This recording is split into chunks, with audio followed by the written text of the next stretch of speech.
This is a very, would seem to be a very easy question, but it is not in fact. It's to see how you can use ecosystem services and the maintenance of those services to reduce the vulnerability of communities to climate change impacts. That's as simple as that. In practice, it's probably not as simple, but the definition is actually enshrined in the CBD. There's a CBD definition, and there's also under the UNFCCC, the Climate Convention. It's also one of the issues that are being discussed under adaptation.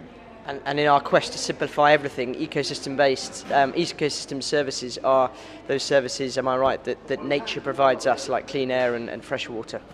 Precisely. Food and shelter and livelihoods and the like.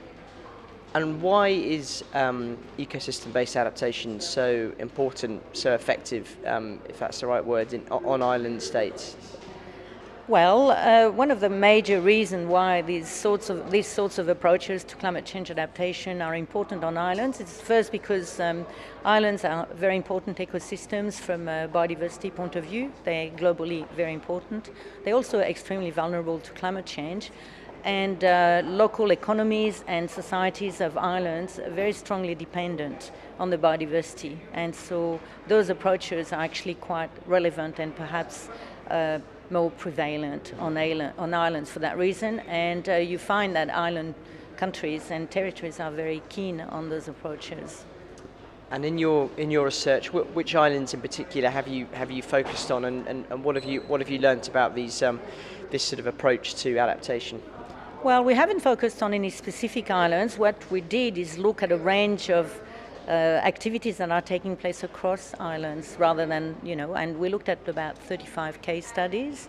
And quite frankly, the activities that people have to, prepare for climate change are quite diverse. It could be research, it could be on-ground activities like planting mangrove, it could be capacity building, planning, making sure that they are the right sort of planning instruments in place. So quite a broad range of activities under that broad umbrella of ecosystem-based approach. The importance of looking at that in a context of islands as well is the fact that it is perhaps also a low-cost approach to adaptation compared to a more expensive engineering-based approach to adaptation, like placing seawalls and things like that, which are not necessarily cost-effective, but also may not always be the most appropriate measure to actually use to combat effects of climate change, like sea level rise, for example. When we talk about ecosystem-based adaptation, are we always talking about countries, islands preparing for the effects of climate change, or are there other challenges that this can sort of help deal with as well? Oh, I don't think it's something that it's just an island issue by any means. It's just that islands provide good examples of applying this sorts of approach, but they are equally relevant anywhere in the world because everyone will have to suffer the impact of climate change, and so those approaches are just as relevant anywhere. And from your studies, do they illustrate that there's no one sort of panacea, one silver bullet to solve all, I guess, coastal problems? You talked about mangroves just now. Are mangroves the answer everywhere? Certainly not. If there was a magic bullet, somebody would have patented the magic bullet, but there isn't. The idea is to actually look at a range of measures that are most appropriate to the situation that you have, and also look at the needs of local population, because at the end of the day, the adaptation is an action that actually happens at the local level in the end. And so you have to make sure that it's quite integrated into other sort of instruments of countries, like their economic development. It's not something you do in isolation. It's got to be part of a system, really. Sure.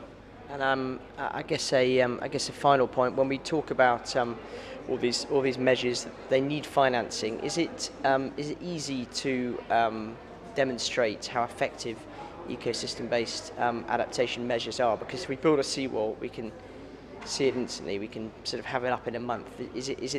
Can you quantify the benefits that easily? Well, you can quantify, and there's already lots of work that's been done at the international level and others to quantify the economic value of ecosystem services. You can also do, when you look at any intervention, you could actually look at the cost benefit of those interventions and compare them as you wish, provided that you actually reflect all the costs and the benefits in your analysis. And having studies that have been done on that, some studies have been done, I can't quote that from the top of my head, but there are some examples.